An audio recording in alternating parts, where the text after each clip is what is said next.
Hey everyone, welcome back to my channel. I am Yolanda Hayes and I am a North Carolina real estate agent, and I primarily service the Winston-Salem market. I do service the other areas that are around, like adjacent areas that are around, such as High Point, Greensboro, Kernersville, Clemens, Lexington, and I also do the Charlotte market.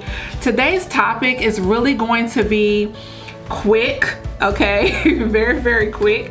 I want to go ahead and have a discussion about how to prepare and prevent buyer's remorse. A lot of people rush to buy in 2020, 2021, and the top of 2022. A lot of people were rushing out to go get the homes. Multiple offers were everywhere. People were fighting over houses, paying way more than what the houses were worth.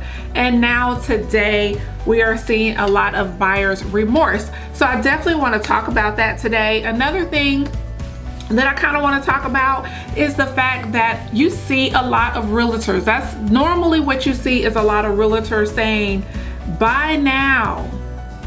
Now is the time to buy. Owning a home is better than renting. You see a lot of realtors kind of what someone would call glamorizing home ownership.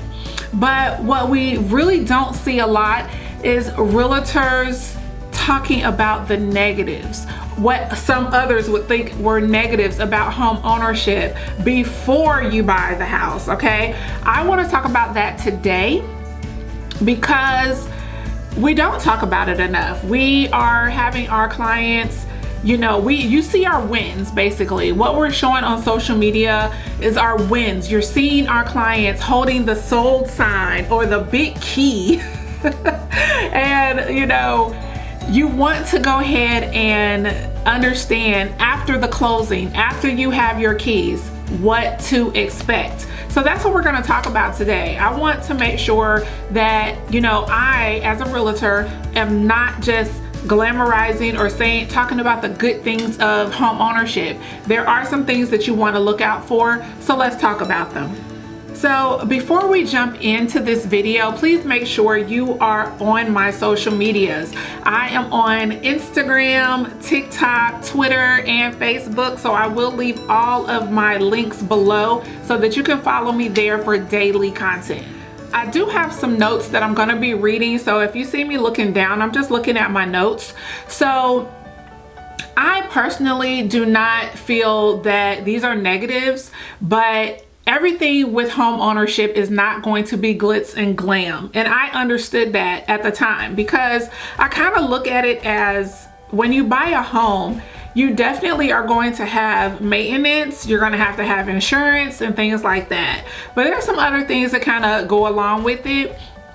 But I still do not believe and personally believe that these are negative things. I view owning property as an investment. This is a long-term investment, okay? So again, I am looking down, so I'm just looking at my notes of my first point. So everyone is not going to think the way I think, and it's not because I am a realtor.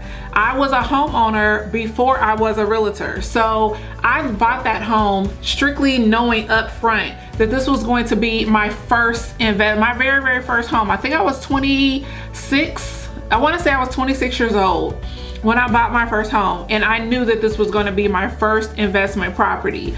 And I looked at it that way. Did I know everything that I was getting myself into? No. So this is what this video is going to be for.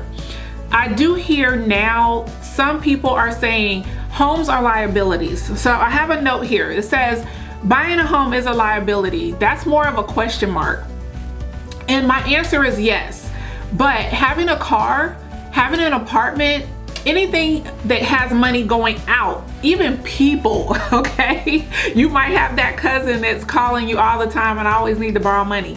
Anything that is causing money to leave your home or leave your wallet is a liability. So yes, a home can be considered a liability, and it really is, especially if it's your primary home where you're not making extra money in addition to the mortgage. So if the money is going out, yes, that is a liability. However, we have to have a roof over our head. So just like our car is a liability, that is transportation to get from here to there. So yes, that is a liability, but whether you have an apartment or whether you have a home that you own, it's going to be a liability because money is flowing out. But you will never own the you will never own the roof that is over an apartment in 15 to 30 years. So depending on if you get a 30-year loan or a 15-year loan, you can own that. You can't own the apartment. So just keep that in mind. So it is a liability, however, it will be yours eventually. So the next complaint that I hear from buyers who just purchased recently or are currently having buyer's remorse right now, owning a home is too much maintenance, okay? So this is what they have to say, or what I have to say to that. There is definitely costly upkeep, but if you start with a newer home, so this is the thing. A lot of people were rushing in 2020, 2021, 2022, I mean, rushing out to buy homes. They didn't care. They didn't probably look at the age of the house. They probably didn't do a lot of investigation. A lot of buyers were waiving their home inspection. So yes, it is going to be maintenance if you selected a home that is not in the best condition. And this is why I do push a lot of buyers to more newer homes, whether it's a newer home that's 5 years old, or new construction, brand spanking new, where you were the first person that lived in it. I prefer that because then you don't have to worry about maintenance for a long time on those systems. So if you just bought a house that's maybe 5 years old, or at least even under 10 years old, you may not need a new roof for another 10 years. That may be a 20-year roof. That may be a 15-year roof. That is up to you when you purchase a home to do all your investigation, all your inspections, to ensure that what you're getting, you can handle it financially if it's going to cost repairs. So what I have on my notes here is that if you start with a newer home, you will give yourself a time cushion to save up for future repairs versus buying an older home. Also, you can get a home warranty for protection in case something happens unexpectedly. I personally have home warranties on even my investment properties. You want to have some kind of coverage. This is kind of like your car insurance. When you have car insurance and you have to pay a deductible, you don't have to go, spend out a whole bunch of money to get your repairs done. You pay your deductible. This is kind of what this is. If your refrigerator goes out, if your hot water heater goes out, if your HVAC system goes out, your stove, any of those things go out, you call your warranty company. Now this warranty, my personal one, I'll just give you myself as an example. My personal home warranty is about $700 a year.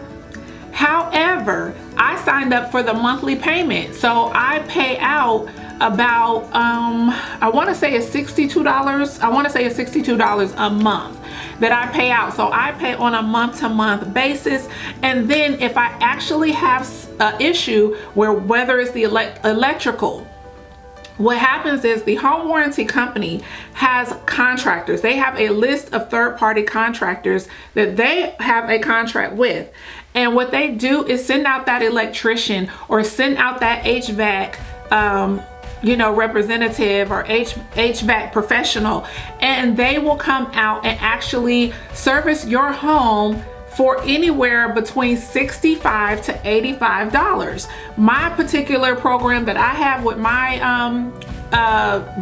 actual program that I have for my home warranty, sorry guys, with my home warranty, I pay $65 every single time a service charge is a servicer comes out.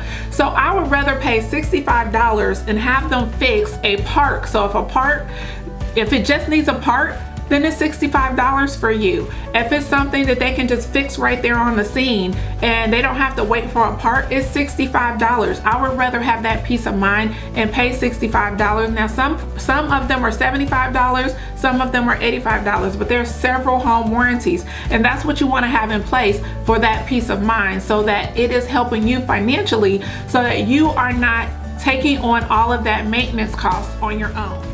So the next thing thing I wanted to talk about is your rent payments, or basically I saw some people talking about taxes on your home. Listen, if you're in the state of North Carolina, you know that you have property taxes on our cars. So we have property taxes on our car here in North Carolina, but you also have to purchase insurance on your car. So what I have here in my notes, it says that rent payments can increase drastically, but your mortgage payments stay the same. So when you actually get a mortgage, your mortgage is either from 15 to 30 years. If you go ahead, if you look at the paperwork when you close on your house, your mortgage payment never changes. The reason that things can fluctuate is because property taxes as well as your insurance can increase. Is it going to increase as quickly as renting a home?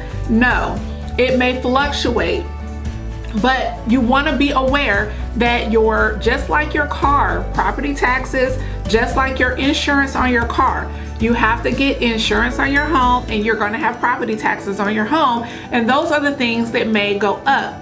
So when I say your rent, sometimes your rent could jump up $200. Sometimes your rent could jump up $1,000. It depends on who the landlord is. Has the apartment complex, the apartment complex, has the management changed and a whole nother management company has come in and taken over, and they're coming in remodeling and increasing the price over $1,000. I see it all the time, guys. So when I say apartment versus renting, having a home versus renting, that's what I'm talking about. Yes, it is a liability, but it's another topic for me to actually mention how to, offset your mortgage payment, because you can always create an asset.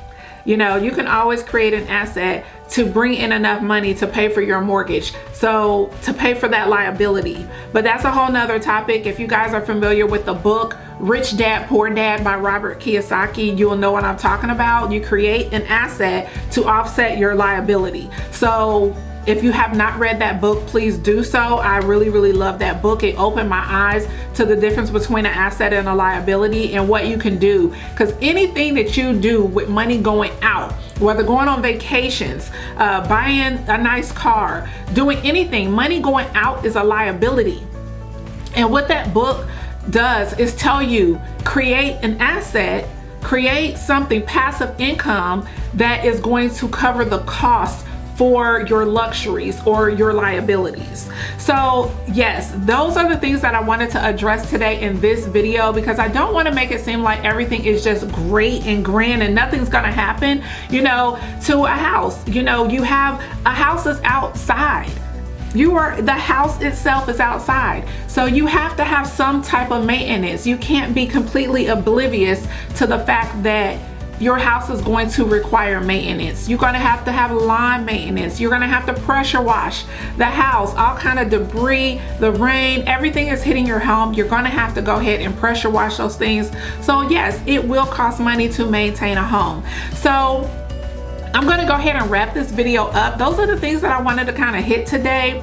There are several other things that is going to cost you money, but I want you prepared, and I want you to know how to prevent upfront costs. I want you to know upfront how much you need to be saving on a monthly basis to prevent buyer's remorse. So the last thing that I have here is just to talk about my upcoming home buyer class, because there again are several other things to prepare for.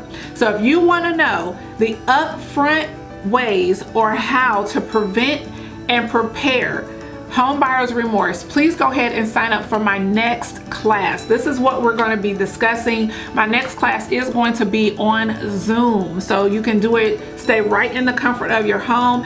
We are going to be holding this class on March the 25th at 11 a.m. This is going to be a home buyers roundtable talk. I hope to see you guys there.